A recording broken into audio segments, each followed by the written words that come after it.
Olá, pessoal! Sejam bem-vindos ao nosso 5º episódio do Podcerne.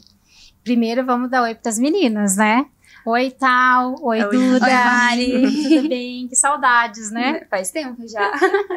Ô, Duda, pede já para eles seguirem a gente. Pessoal, se vocês quiserem apertar no nosso sininho, mandar nos comentários ideias de temas e perguntas, por favor, participem com a gente, sigam a gente nas redes sociais. O nosso arroba é @cerne.oficial.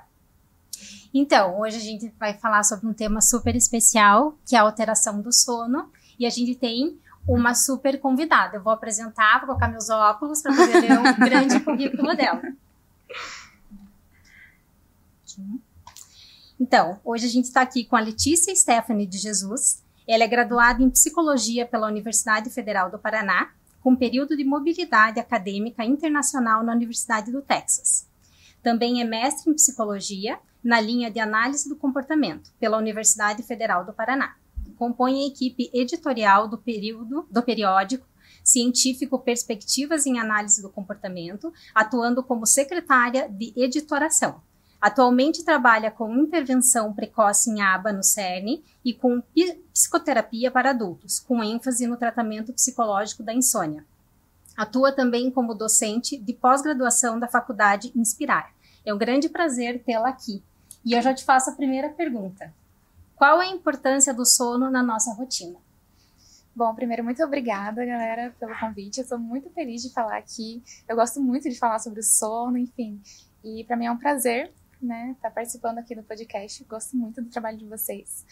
Então, sobre o sono tem uma importância magnífica na nossa saúde, né? Tem muitas funções. Uma coisa interessante sobre o sono é que o sono é um mistério. Então, a gente ainda não sabe por que a gente dorme. Os cientistas buscam essa resposta, mas ninguém sabe por que a gente tem que entrar nesse estado que é tão específico, tão distinto da vigília de quando a gente está acordado, né? Por que a gente tem que passar por essa experiência? Por que a gente não pode recuperar nossas energias, recuperar nossas funções biológicas em um outro tipo de estado? Talvez descansando, numa vigília mais quieta, né? Por que a gente tem que entrar nessa atividade cerebral tão distinta? A gente ainda não sabe a resposta. Os cientistas utilizam essa pergunta para a gente conseguir investigar mais a fundo. Então, se a gente não sabe por que o sono foi selecionado na evolução das espécies, então, pelo menos para a gente saber quais as suas funções, quais a sua importância nas diversas funções biológicas na nossa saúde, né? Então, as funções do sono são inúmeras, são diversas, né? E eu gosto muito de explicar sobre a importância do nosso sono, falando primeiro sobre o que é o sono, né? Então, talvez vocês já tenham ouvido falar das fases do sono, né? É um termo bastante comum, mas geralmente as pessoas não sabem muito bem o que é isso, como que funciona essas fases do sono. Então, o sono, apesar de parecer que a gente está parado, fazendo nada, né? O sono é um estado muito ativo do cérebro. Então, tem muitas coisas acontecendo no nosso corpo, apesar de nós estarmos num estado de quietude comportamental ali. E como que acontece, né? Quais são as atividades cerebrais que ocorrem quando a gente está dormindo? Então, aqui na tela a gente tem o que a gente chama de hipnograma, que é um gráfico que mostra as fases do sono ao longo da noite. Então, quando a gente começa a dormir ali, a gente entra primeiro num estágio que a gente chama de N1, onde está escrito ali o NREM estágio 1, abreviando N1. Esse é um estágio mais leve do sono, um estágio que a gente passa pouco tempo também na noite nele. É um estágio que, se a gente vê uma pessoa ali entrando no sono, a gente sabe que se a gente chamar ela acorda, a gente consegue conversar com ela, a pessoa ainda consegue receber alguns estímulos do ambiente. E aí, logo em seguida, a gente entra num estágio mais profundo do sono, que a gente chama de N2. Então, o sono vai se aprofundando ali, né? Então, ali no estágio NREM2, é um estágio que a gente consegue observar que ela está de fato dormindo, que ela não está mais assim, meio acordada, meio dormindo.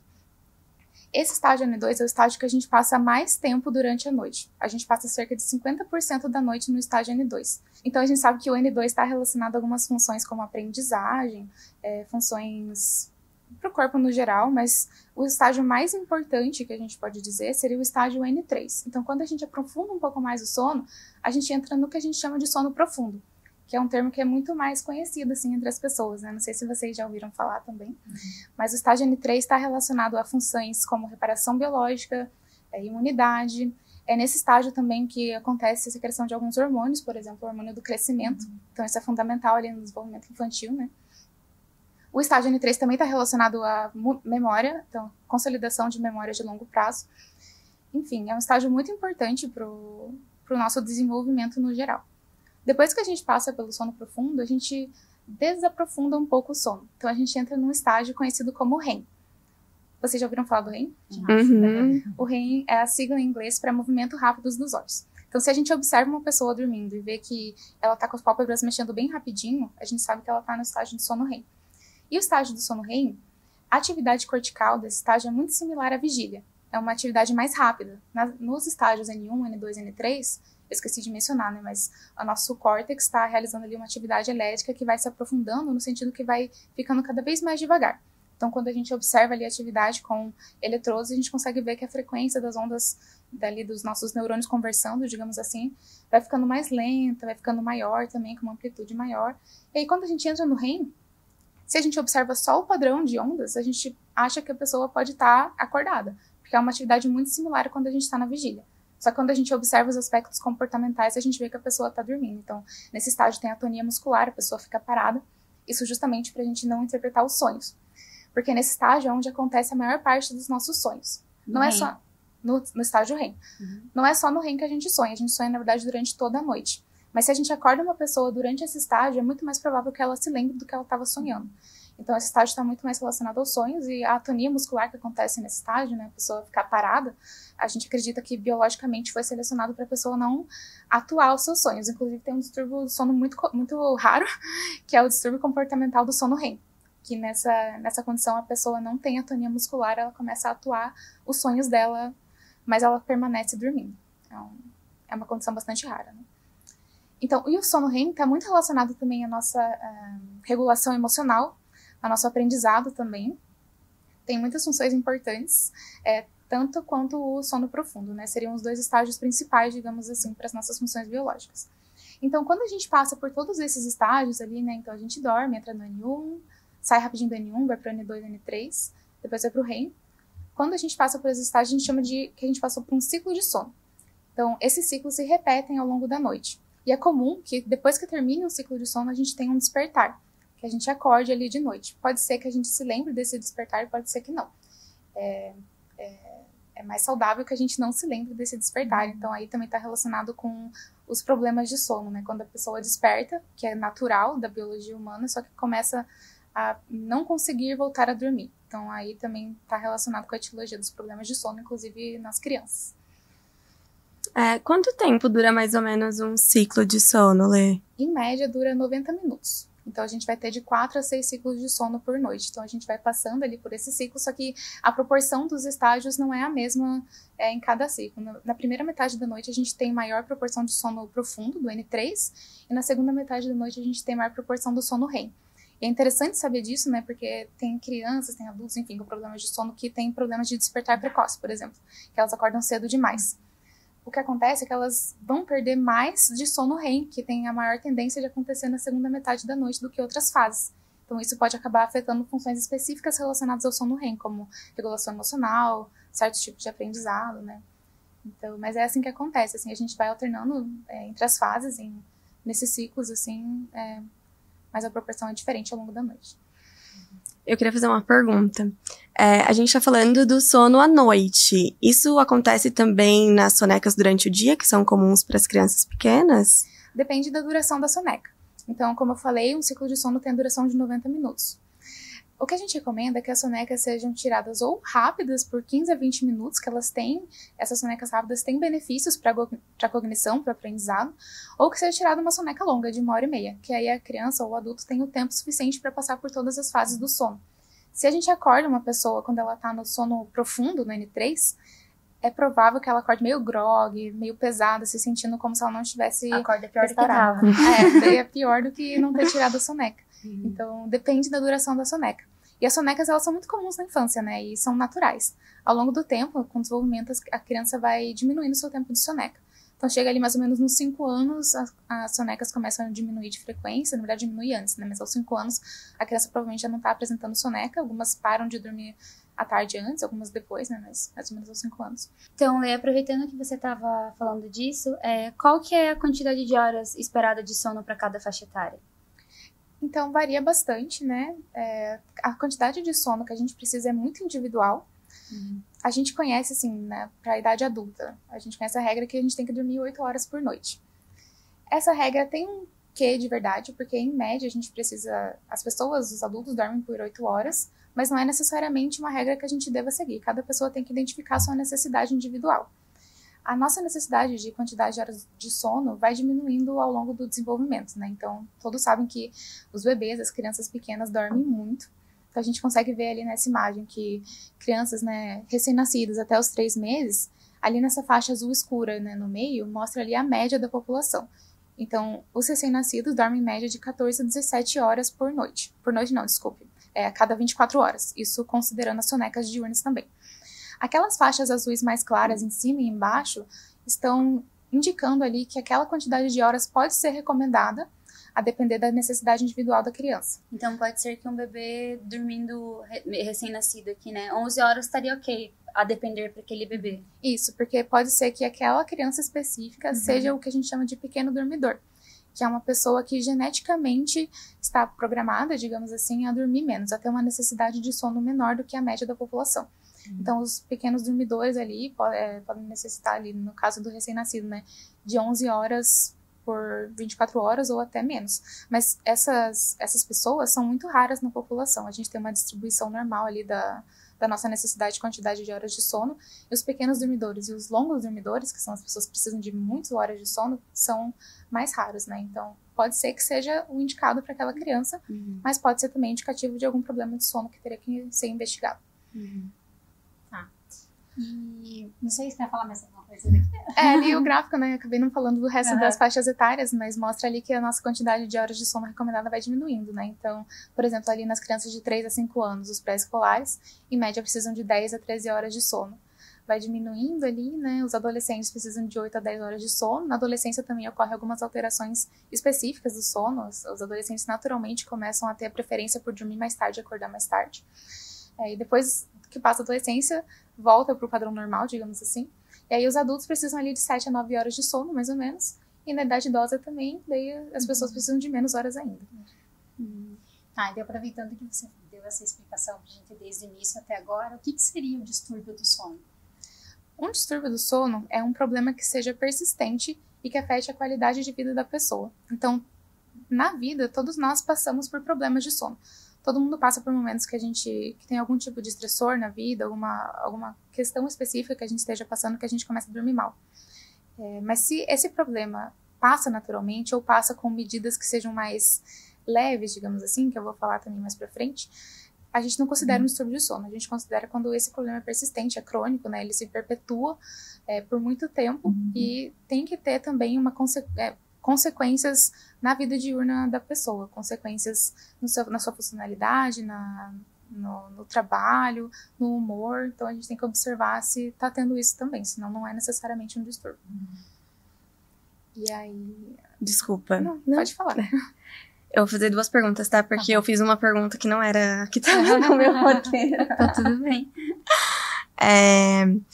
Lê, quais são os benefícios de bons hábitos de sono, então? Não falando de pessoas que têm distúrbios de sono, né? Mas no geral. Os benefícios estão muito relacionados ao que eu falei das funções ali das fases de sono, né? Então, a gente consegue perceber mesmo na nossa experiência cotidiana que quando a gente dorme bem, a gente consegue ter maior clareza de pensamento, a gente consegue se regular melhor emocionalmente. O sono está muito relacionado à nossa regulação emocional, né? O bom sono está relacionado às nossas funções imunológicas. Inclusive, na pandemia, tiveram várias pesquisas sobre como o sono influencia a resposta à vacina. Então, a gente vê ali que se a pessoa não dorme bem antes e nem depois da vacina, a gente tem uma resposta imunológica pior. Então, está relacionado à nossa saúde nesse sentido também. A nossa atenção está totalmente relacionada também à nossa qualidade do sono. Todas essas... Na verdade, assim, tudo que a gente vivencia está relacionado à nossa qualidade de sono. É difícil pensar em alguma coisa que não esteja conectada à qualidade do sono, né? E falando mais especificamente das crianças, como que eu posso observar se a criança tem um distúrbio de sono? Então, para a gente identificar problemas de sono nas crianças, também é similar como a gente identifica nos adultos, né? A gente tem que ver os efeitos na vigília, como a criança está se comportando e se ela está se comportando de uma forma que seja diferente ou incomum do que a gente conhece ali do típico, do natural dela, né? Então, a gente pode observar se ela está com alterações de humor, se essa criança está com alterações de atenção, principalmente, se ela não está rendendo nas atividades que ela precisa fazer na escola, nas terapias, né? E também a gente pode observar sinais, por exemplo, se a gente identifica que a criança não está dormindo as horas de sono necessárias ali, que a gente sabe para a faixa etária dela, se a gente observa alterações durante a vigília relacionadas ao sono, então se a criança está tendo muitas sonecas, se a criança está tendo sono picotado também, seja durante as sonecas do dia ou de noite, a fragmentação do sono é bastante relevante para a gente identificar se a criança tem algum tipo de problema. A gente pode identificar outros fatores também. Se a criança tem algum tipo de problema respiratório, então já aconteceu de chegar lá na clínica, né, uma criança que tinha problemas de ronco mesmo, que ela teve que consultar o otorrino para saber o tratamento necessário ali, né. Então dá para observar esse tipo de comportamentos noturnos também que sejam atípicos. E aí, em relação à observação, né, do problemas de sono e como eles surgem, também relacionado ao tratamento dos problemas de sono nas crianças e até nos adultos, eu gosto bastante de explicar sobre como o sono é regulado. Então, como que a gente entende isso teoricamente, né? A gente entende a partir do modelo de 2 processos, que a gente chama. O que são os 2 processos? O primeiro processo é o processo homeostático do sono. O processo homeostático é basicamente o quão cansado a gente fica ao longo do dia para a gente conseguir dormir à noite. Então, conforme a gente vai fazendo nossas atividades, gastando energia ali ao longo do dia, a gente vai acumulando o que a gente chama de pressão do sono. O processo S seria o que esse gráfico mostra ali da linha azul. Então, ali começa ali o gráfico às 7 da manhã, né? A linha azul, ela vai crescendo, então a gente vai acumulando pressão de sono durante o dia, até chegar ali o início da noite, que a pressão do sono está muito alta, e ela precisa ser limpada no cérebro. Então, dá vazão. Precisa dar uma vazão. Isso dá pra gente identificar biologicamente mesmo, né? Da limpeza ali do nosso cérebro. Então, chega ali o início da noite, a pressão do sono já está muito alta, e o que precisa acontecer para a gente conseguir dormir? Também precisa estar sincronizado, digamos assim, com outro processo de regulação do sono, que é o processo C, que a gente chama de processo circadiano, que seria essa linha vermelha ali. O processo C é a nossa tendência a adormecer durante a noite e ficar acordado durante o dia. Então, a gente tem meio que um relógio biológico dentro da gente, explicando de forma simples. E quando chega o início da noite, a gente tem uma propensão biológica, uma propensão genética a adormecer. Algumas pessoas têm uma propensão a adormecer mais cedo e outras mais tarde. Isso vai depender da preferência circadiana da pessoa, ou que a gente chama de cronotipos. Geralmente as pessoas, eu falo cronotipos para as pessoas, elas nunca ouviram essa palavra, mas eu falo matutino e vespertino, as pessoas, sei o que é. Então tem algumas pessoas que têm essa tendência a dormir mais cedo e dormir mais tarde, e as pessoas intermediárias que estão ali no meio. Mas isso é biológico ou é uma questão de hábito? Isso é determinado geneticamente, tem influência genética, e também depende da nossa sincronização com o claro e o escuro, conforme a gente vai se desenvolvendo, né? Logo em seguida que a gente nasce, a gente vai sincronizando o nosso relógio biológico natural com a duração do dia e da noite. E isso também não é fadado, né, Lê? Então, por exemplo, eu posso ser uma pessoa matutina, mas por conta do meu dia a dia eu me forço a ser uma pessoa, digamos assim, vespertina, né? Crio hábitos que vão contra minha preferência. É assim que funciona?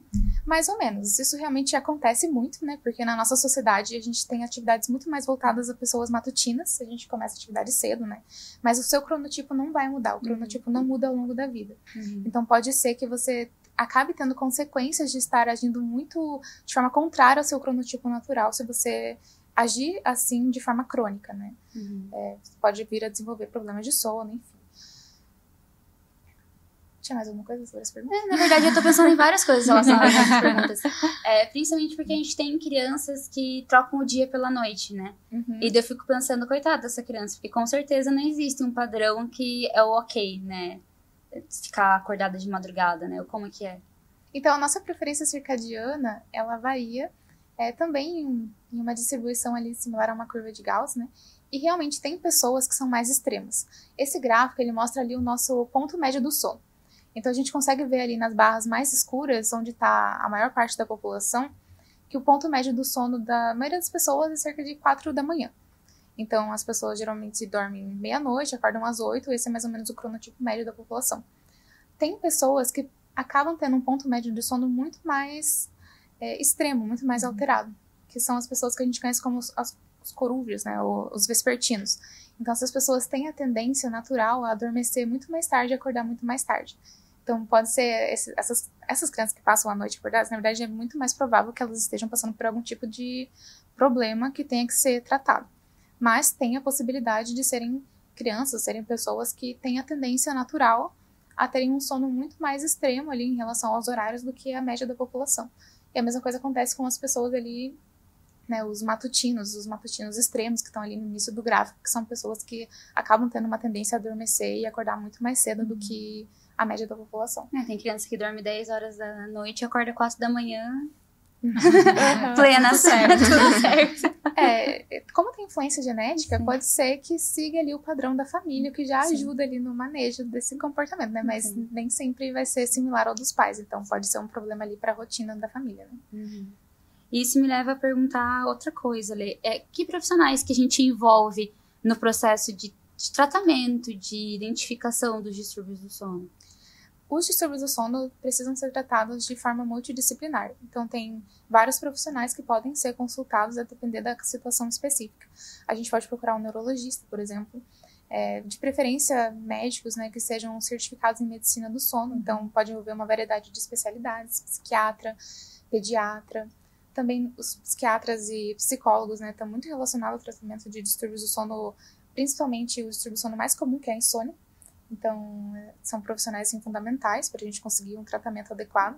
Então, vai depender bastante da demanda, né? Por exemplo, o que eu tinha falado do ronco, né? Pessoas com problemas respiratórios precisam procurar um otorrino para verificar essa questão, para ver se precisa utilizar um CPAP, algum tipo de tratamento específico ali para desobstruir as vias aéreas, enfim. Então, vai depender de cada caso. O distúrbio do sono mais comum é a insônia, é o distúrbio mais conhecido também, né? A insônia é caracterizada por problemas na hora de adormecer, problemas de se manter adormecido, né? Então, quando a pessoa fica acordando durante a noite, ou também quando a pessoa tem um despertar precoce, então quando ela acorda mais cedo do que ela gostaria, do que ela precisava. E esses problemas também têm que estar relacionados a consequências diurnas, consequências na vigília, né? Então, a pessoa tem que apresentar problemas, pode ser de cognição, problemas emocionais, fadiga, vai depender de cada caso, né? Mas tem que ter uma alteração na vigília ali também. E a insônia também a gente classifica entre aguda e crônica. Então, a crônica é quando ela dura mais de 6 meses. A aguda é quando ela dura menos de 6 meses, então são formas diferentes dela ser tratada. Também tem outros distúrbios do sono menos comuns, né? Então, por exemplo, a apneia obstrutiva do sono, que é quando a pessoa tem uma dificuldade ali para respirar durante a noite. Tem a narcolepsia, que é quando a pessoa tem episódios muito abruptos de adormecer durante o dia, tem uma sonolência diurna. Tem outros distúrbios também, como a síndrome das pernas inquietas, as pesadelos, né? Tem outros distúrbios que são bem menos comuns, assim, em frequência. E nas crianças, o que a gente observa de mais comum, de mais frequente de problemas de sono são problemas para adormecer, então dificuldade para adormecer sozinho, dificuldade, a criança acaba levando muito tempo para dormir, e despertares noturnos também são muito comuns, né? E também, relacionado à infância, tem a questão ali que aparece bastante na clínica, que é quando a criança fica muito procurando o quarto dos pais durante a noite. Então, ela acorda, volta para o quarto dos pais e fica nessa, assim, então está relacionada à dificuldade para adormecer e também aos despertares noturnos. É bastante comum. Na infância, a gente tende a não utilizar o termo insônia. A gente pode até utilizar o termo insônia comportamental infantil, mas é mais comum que a gente utilize os termos de dificuldade para adormecer e despertares noturnos, né? Eu vou aproveitar, eu toda hora falo, então eu vou aproveitar, né? Como você falou, assim, das crianças da clínica, quais são as condições de saúde hoje que são mais afetadas pela alteração do ciclo do sono? Então, essa é uma pergunta bem interessante, porque na classificação de distúrbios do sono, na classificação anterior, a classificação 2, se eu não me engano, a gente está na 3ª edição revisada, era dividido os problemas de sono entre problemas primários e secundários. Então, a gente classificava como primário, na verdade, falando especificamente da insônia aqui, né? A insônia primária seria a insônia que não está relacionada a outras condições médicas e a insônia secundária que teria comorbidades relacionadas. Mas hoje a gente não utiliza mais essa classificação. Por quê? Porque é muito comum que diversas condições médicas apresentem problemas de sono. E é muito comum que as pessoas que cheguem com a demanda de tratamento para problemas de sono apresentem outras condições médicas. Então, está tudo muito conectado. Então, tem diversas condições médicas que estão relacionadas à apresentação da insônia ou de outros problemas de sono. No autismo é muito comum. As crianças com autismo, elas têm a frequência, né, a prevalência de problemas de sono maior do que em crianças típicas. Então, as crianças com autismo têm prevalência de 50% a 80%. de problemas de sono, e as crianças típicas ficam ali nos 20%, 40%. Outras condições, por exemplo, ansiedade e depressão é uma via de mão dupla. Tem diversos estudos mostrando que é a relação de bidirecionalidade entre essas condições e problemas de sono.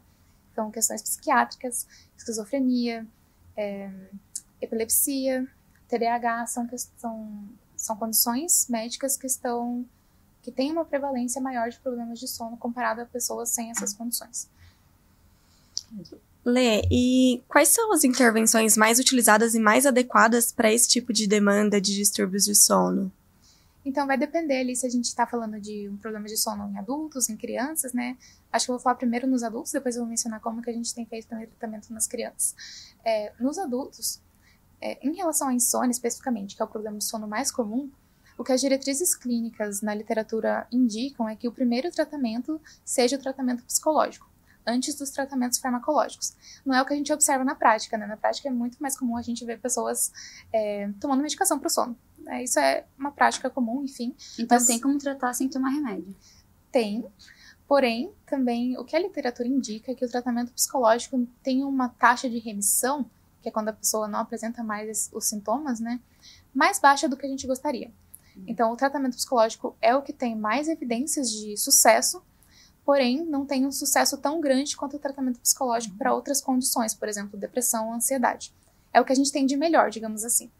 Mas nas pessoas que não apresentam remissão dos sintomas, a gente pode também tentar o tratamento farmacológico. Mas é sim possível apenas o tratamento psicológico, inclusive é a primeira opção, né? O que a literatura chama de padrão ouro, né? O tratamento de primeira escolha. Então, no tratamento psicológico da insônia, especificamente, é um tipo de tratamento bem específico. O que a gente tem de mais evidências é em relação ao tratamento que a gente chama de TCCI, que é a terapia cognitivo-comportamental para insônia. E esse tipo de terapia tem alguns tipos de intervenção incluídos ali. Que, enfim, acho que eu não vou entrar em detalhes aqui, se vocês quiserem perguntar também posso falar mais depois. E também tem outros tratamentos que têm tido bastante evidência científica nos últimos anos, por exemplo, a ACT, a terapia de aceitação e compromisso, tá tendo bastante evidências para o tratamento da insônia. E aí, em relação aos problemas de sono em crianças, o tratamento vai depender também ali do que a criança apresenta, né? Então, primeiro a gente tem que fazer um histórico geral ali da criança e também verificar como que é o contexto familiar, se a família também tem problemas de sono, verificar como são os hábitos noturnos e hábitos diurnos da criança, então verificar se a criança tem uma rotina pré-sono. Isso é super importante, a gente começa muito por aí, assim, a gente verifica se os pais estabeleceram uma rotina regrada, uma rotina que seja consistente antes da criança dormir, ali 40 minutos antes, mais ou menos, ou se não tem, se tem problemas relacionados aí. A gente tem que verificar o que exatamente que a criança está apresentando, né? Se é problemas para adormecer, se são despertares noturnos, para a gente conseguir definir qual é o melhor tipo de tratamento. E aí a gente faz um acompanhamento coletando dados ali do problema de sono da criança, né? Então a gente utiliza bastante o que talvez você já tenha ouvido falar, que é o diário do sono, que é basicamente uma planilha, um formulário que a gente coleta dados sobre como que a criança está dormindo.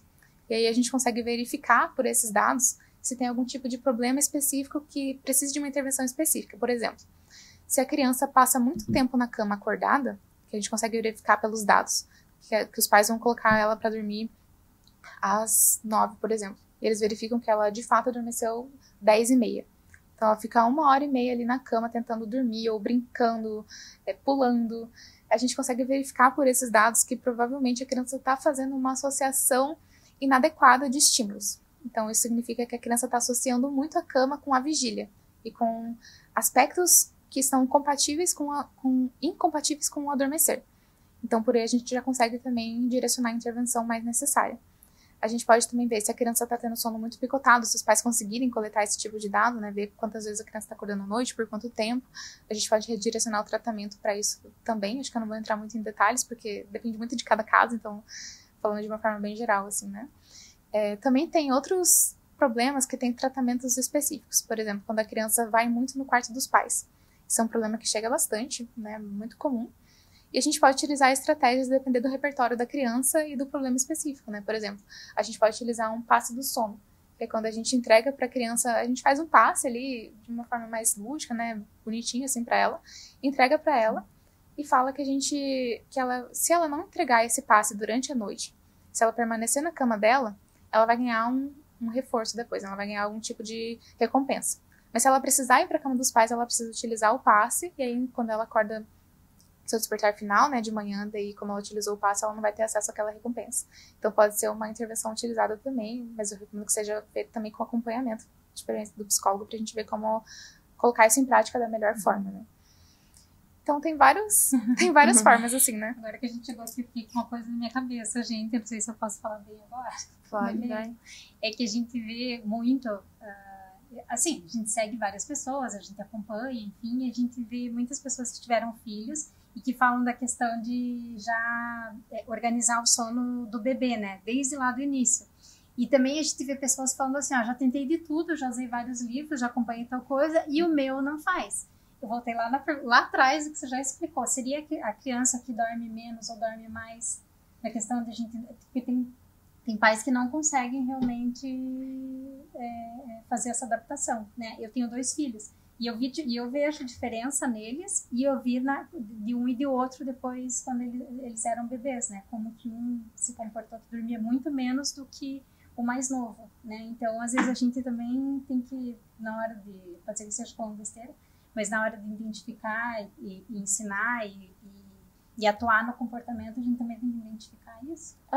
Não, tá totalmente adequado o que você falou, assim, porque... Eu fiquei pensando nisso no meio agora. Acho que a sua fala, assim, você meio que falou que a gente tem que observar as necessidades individuais de cada criança, né? Sim. E o sono e a vigília são 2 estados super complexos do nosso organismo. Não é fácil a gente estar acordado, não é fácil a gente estar dormindo. Isso envolve um monte de trabalhos ali dentro do nosso corpo.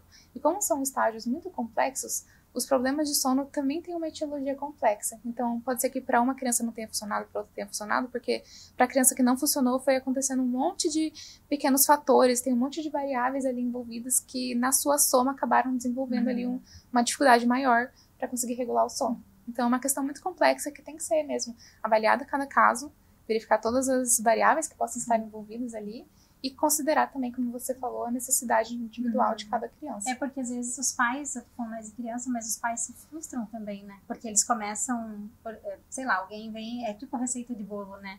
Tem que colocar assim, tem que fazer assado, tá, mas não tá funcionando para aquela criança. Por isso que a gente tem que tratar com seriedade determinadas coisas, assim, né? Ou realmente identificar e levar e procurar se não tá acontecendo, né? Eu vejo no dia a dia, né? Assim, não ficar aquelas conversas de WhatsApp, né, o grupo de mães, faz isso, faz aquilo, faz tal coisa, né, eu acho que procurar o profissional realmente para conseguir identificar, diagnosticar e tratar da melhor forma, né. Com certeza, e para questões assim tão complexas, não existe cereja de bolo, né, e pode ser que a pessoa, a criança ou o adulto tenha um problema mais complexo que precisa de tratamento especializado, por exemplo. Você falou de receita de bolo, eu lembrei que as pessoas conhecem muito as regras de higiene do sono.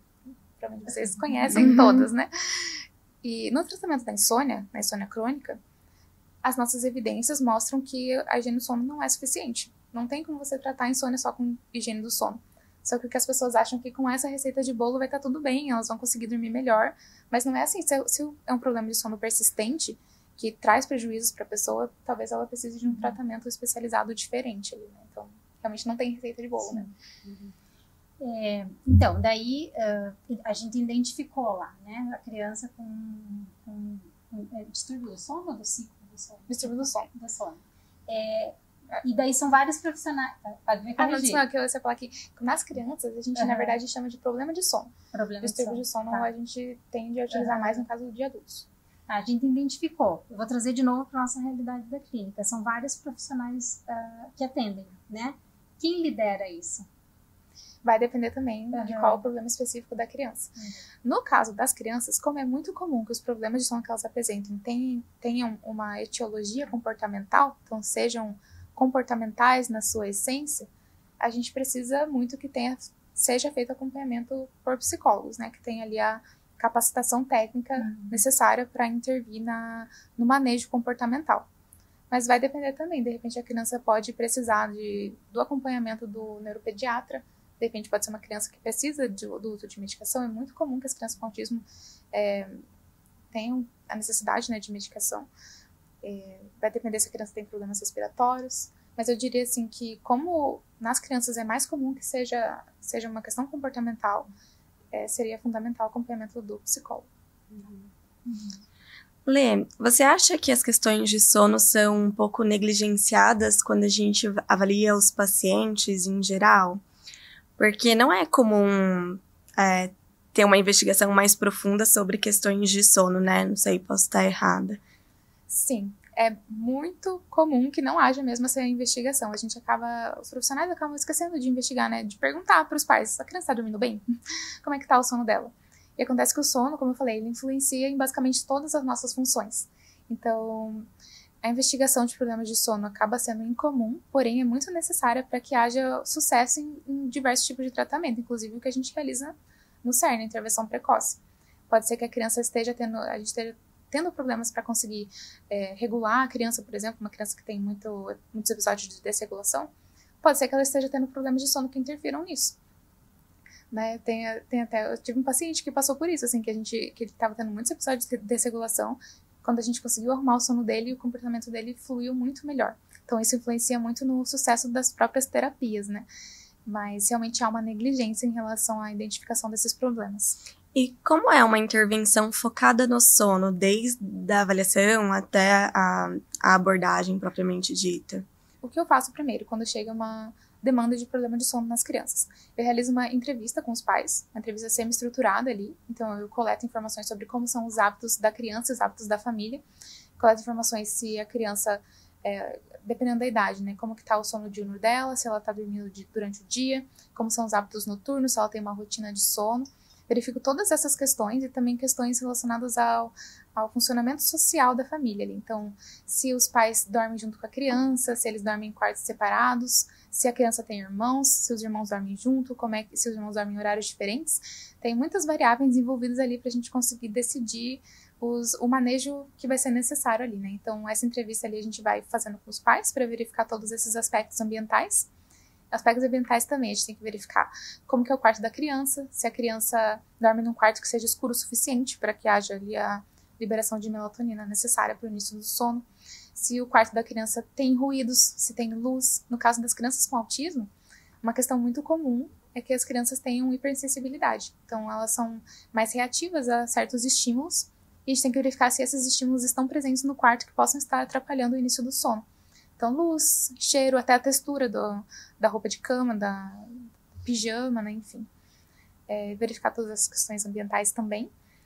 E aí eu também explico para os pais, então, que a gente precisa coletar mais dados para a gente conseguir definir qual vai ser a intervenção necessária para aquela criança. Então, eu sempre apresento ali para os pais o diário do sono, que tem as perguntas ali sobre que horas a criança foi dormir, que horas ela foi acordar, quantas vezes ela acordou durante a noite, quais fatores atrapalharam ela a dormir, quantas horas ela dormiu, todas essas informações. Na verdade, é bem rapidinho de preencher, leva 1 minuto para preencher, e os pais respondem todos os dias para eu conseguir fazer ali a análise necessária, né, para identificar qual que é a melhor intervenção. E aí, conforme os pais vão preenchendo o diário do sono, e a gente vai conversando, né, sobre esses aspectos ambientais, primeiro a gente... Na verdade, assim, nas primeiras semanas que os pais vão me fornecendo esses dados, eu também já vou indicando ali possíveis modificações ambientais que eles precisam fazer de acordo com o que eles me relataram. Pode ser também, uma coisa que eu esqueci de falar, pode ter crianças que acabam ingerindo muito líquido à noite. E os pais falam, ela toma chá até dormir. E aí, quando eles nem tinham percebido até conversar comigo, tem muitos pais que percebem isso quando eles começam a preencher o diário do sono, tipo, olha, ela tá acordando para fazer xixi. E aí a gente tem que diminuir a ingestão de líquidos. Tem que ver também se a criança está fazendo atividade física, se ela está cansada o suficiente para dormir, se ela está ingerindo muita comida à noite. Tem muitos aspectos envolvidos aí. Se ela tem uma brinquedoteca enorme no quarto. Porque isso está muito relacionado ao controle de estímulos inadequados. A criança está permanecendo muito tempo agitada e em vigília no quarto. A gente também entra ali daí com a intervenção de começar a associar o quarto e a cama especificamente com o sono, com a quietude, com o relaxamento necessário para a criança conseguir adormecer. No caso das crianças com autismo, também pode ser importante que a gente estabeleça uma rotina. As crianças para algumas crianças a rotina é muito importante para que elas consigam estruturar o comportamento delas. Então, também verificar essa questão. E aí, conforme os pais vão preenchendo o diário do sono, vou coletando ali dados, e daí a gente vai manejando a intervenção e vendo ali os efeitos também, se precisa modificar alguma coisa no horário da criança dormir, no horário dela acordar. E aí é assim que vai acontecendo ali. A gente vai fazendo uma análise dos dados ao longo da intervenção e vai modificando ali os aspectos na medida que as coisas vão acontecendo, na medida que a gente vai vendo se vai tendo efeitos ou não. Mas sempre no começo também, como eu falei, a gente tem que fazer essas modificações ambientais que são muito frequentes da necessidade, né, dessas modificações.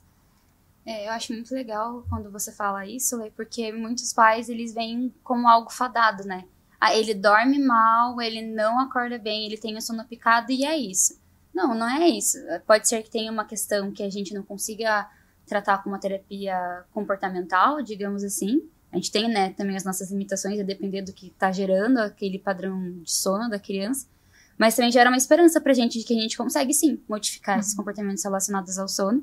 E, obviamente, é legal nisso porque a gente conta muito com a parceria dos pais, porque a gente não tá na rotina deles, né, na casa deles a gente pode até fazer uma visita se precisar, né, mas a gente não tá lá no dia a dia, eles precisam, né, também seguir a orientação de fazer essas modificações que a gente pede.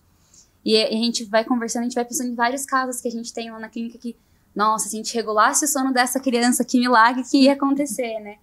Mas isso me leva a um ponto que, na verdade, eu acho que são mais os terapeutas que perguntam do que os próprios pais, né? Do porquê é tão comum ter alterações nos padrões de sono em crianças com autismo. Então, como eu falei, no autismo a prevalência de problemas de sono é maior do que nas crianças típicas. E a gente tem algumas hipóteses do porquê que isso acontece. Primeiro, na verdade, as crianças com autismo passam pelos mesmos fatores das crianças típicas, que são essas questões de controle inadequado de estímulos, a mesma etiologia de problemas de sono das crianças típicas também está presente nas crianças típicas. Só que as crianças com autismo também têm questões específicas, como, por exemplo, a hipersensibilidade. Isso pode ali afetar a capacidade da criança de conseguir relaxar para adormecer, conseguir entrar no estágio de sono. Pode também estar relacionado a maior rigidez. Então, algumas crianças têm uma rigidez tamanha que elas têm dificuldades com transições. E elas podem ter dificuldade justamente com essa transição entre vigília e sono. Pode ser muito desconfortável para elas. Elas podem apresentar... É muito comum que elas apresentem agitação, começa a ficar... Luta contra o sono, Elas né? começam a lutar contra o sono. Então, tem toda essa questão da transição ali, que pode ser um fator ali para elas. Algumas pesquisas também mostram que as crianças com autismo podem ter uma secreção alterada de melatonina. Então, pode ser que elas... tem uma secreção natural ali da melatonina que seja um pouco menor do que nas crianças típicas. Porém, algumas pesquisas mostram que não tem essa alteração. Então, são dados inconclusivos, mas é uma possibilidade também. Eu acho que é bom mencionar, Lê, que eu não sei se todo mundo que está ouvindo a gente sabe o que é a melatonina, né? Que muitos pais, né, dão para as crianças, os médicos indicam, mas nem sabem que é algo que todo mundo aqui produz, né? É verdade, eu esqueci de falar Não, isso. tranquilo. A melatonina é o hormônio do sono. Então... quando está escuro, a nossa retina ali envia uma mensagem para o nosso cérebro para produzir esse hormônio. E esse hormônio meio que vai ser um sinal para o cérebro para ele parar de produzir os neurotransmissores relacionados à vigília. Então, ali as substâncias neuroquímicas que nos deixam acordados. E que ele comece a produzir os neurotransmissores relacionados ao sono. Então, a melatonina em si, ela não induz o sono. Ela é meio que um sinal, assim, para o cérebro, para que a gente consiga fazer essa transição desse estado para o outro, né? E aí a melatonina, realmente, a melatonina exógena?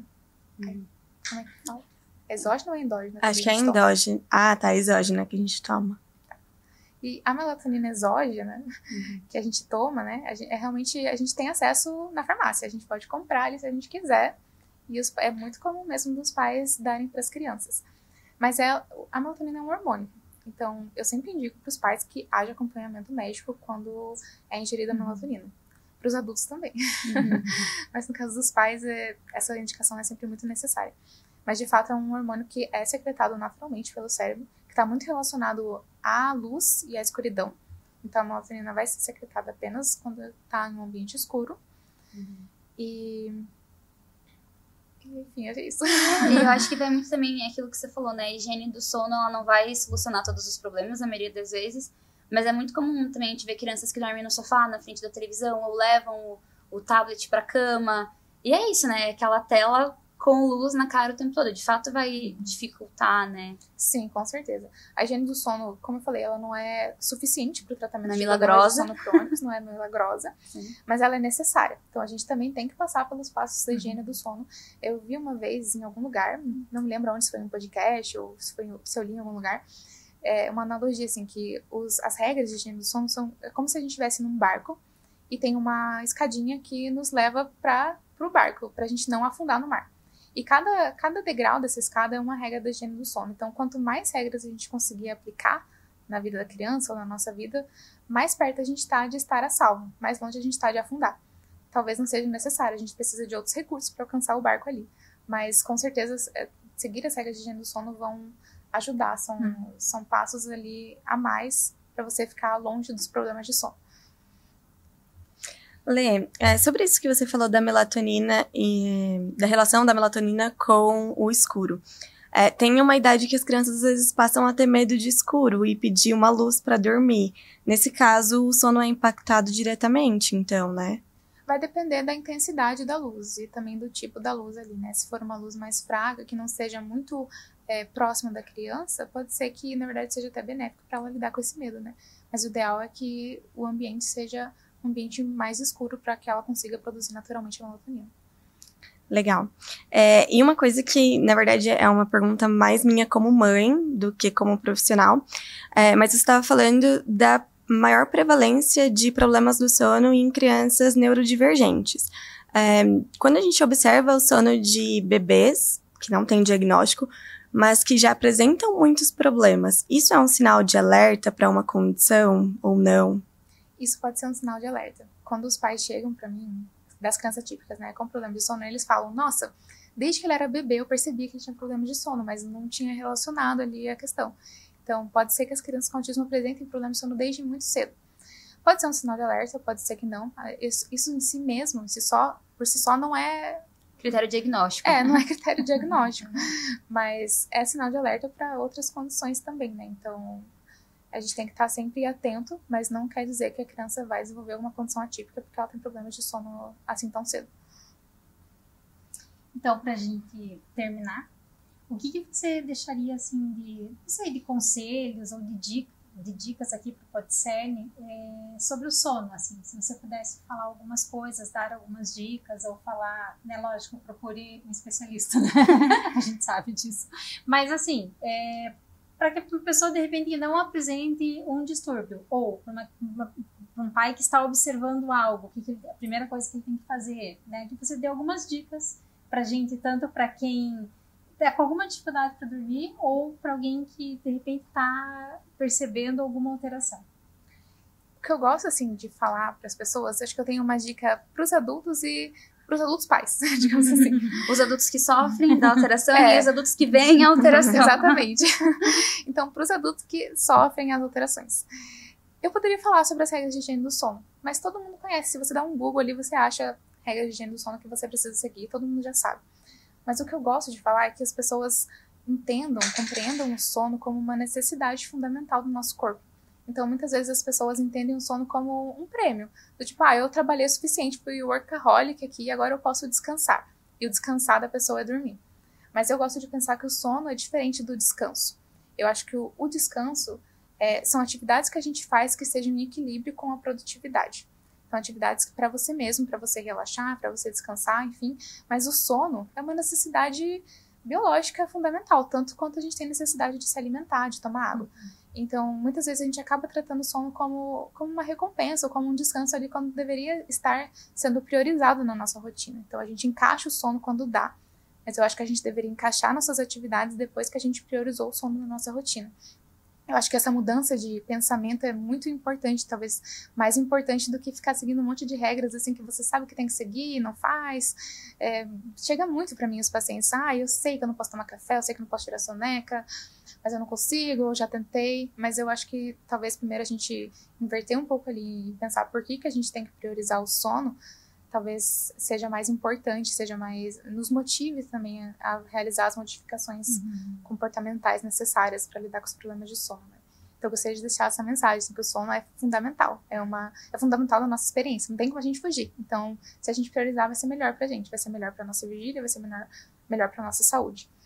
E pros pais, né, que identificam os problemas de sono, também eu acho que é importante pensar, assim, também nas funções do sono para o desenvolvimento infantil. Então, a gente sabe hoje, tem diversas, inúmeras pesquisas mostrando como o sono é importante para o aprendizado, para o desempenho escolar, para as crianças com autismo, está relacionado ali à regulação emocional, à sensibilidade, até a frequência de estereotipias está relacionada com o sono. Então, eu acho que é importante dos pais pensarem sobre a relevância do sono para o desenvolvimento das crianças, para o desempenho delas na escola, nas atividades diárias, se a gente tem essa noção de como o sono é importante para o desenvolvimento, acho que a gente fica mais atento a identificar se tem problemas de sono ali naquela criança. Então pode ser que às vezes a gente não esteja tão atento a isso porque a gente não está muito pensando sobre a importância do sono na nossa vida e na vida da criança, né?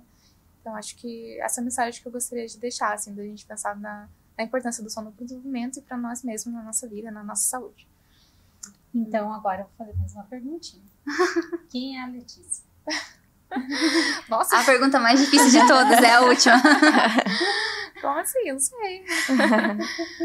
A Letícia é uma boa amiga. Se você tivesse que te descrever, assim. Descrever? Eu, assim, acho que a gente analisa do comportamento, né? Duda, eu sei que a Duda também é bastante, assim, raiz. A gente sabe que a gente desenvolve a nossa subjetividade com o nosso ambiente social, né? E que as pessoas falam bastante de mim que eu sou uma pessoa dedicada, organizada. Eu gosto de me ver assim mesmo, mas eu gosto de me ver também como uma pessoa presente, uma pessoa amiga, uma pessoa cuidadosa, assim. E eu acho que eu levo muito isso também pra minha prática profissional. Eu gosto muito do contato humano com as pessoas, pensar em como a gente pode melhorar a vida das pessoas sendo genuíno ali na nossa relação com elas, seja na nossa vida pessoal, na nossa vida profissional. Eu gosto de pensar assim, que eu, pelo menos, estou tentando me desenvolver como uma pessoa genuína nas minhas relações. Não sei se essa resposta é complexa. E eu vou dedurar a Letícia, porque ela é a pessoa que acorda pra treinar cedo, mas... eu sou meio maratonista. Isso me define. Você também, que legal. Mas o ano passado eu dei pra trás na maratona. Mas maratona é pesado, né? Fiquei nervosa, não consegui. Que legal. Mas isso me define demais. Que legal, que bom. Lê, eu gostaria de te agradecer, tá? Eu adorei, eu não sei se vocês adoraram, menina, mas eu adorei super. Mesmo, de verdade, assim, ó, sabe quando você, sei lá, era um assunto e eu, assim, tinha muita coisa que realmente, não sabia nada, tá? Assim, eu achei que eu soubesse alguma coisa, você não sabia, eu adorei, eu acho que esclareceu um monte de coisas, assim, para mim, enquanto pessoa, para as pessoas que estão comigo, para as nossas crianças, né, e pacientes da clínica, eu acho que ficou bem, assim, você conseguiu falar e explicar. Eu acho que é um assunto super complexo, mas você conseguiu deixar, assim, bem claro pra gente, né? Você quer deixar tuas redes sociais, teus contatos? Eu acho que é bacana. Sim, eu tenho um Instagram que eu pretendo começar a postar mais, por enquanto não tem nada lá, mas é Psicossono, se vocês quiserem seguir. Acho que é a minha única rede no momento. Tá bom. E é bom mencionar que a Lê tá com a gente também no CERN, né? Então, pros pais que tiverem interesse e estejam ouvindo, a gente pode ver, né, o que a gente consegue fazer para ajudar essas famílias também. Obrigada, meninas. Obrigada, foi ótimo. Adorei hoje. E agora, né, vamos acabar, encerrar. Eu acho que eu tenho mais nenhuma pergunta, não sei se vocês têm mais alguma. Eu tenho um comentário para fazer, mas não então é para ler, é para quem tá nos ouvindo de seguir de volta nas redes sociais, @cern.oficial. Então é isso, pessoal. Um grande beijo. Tchau. Tchau, tchau. Tchau.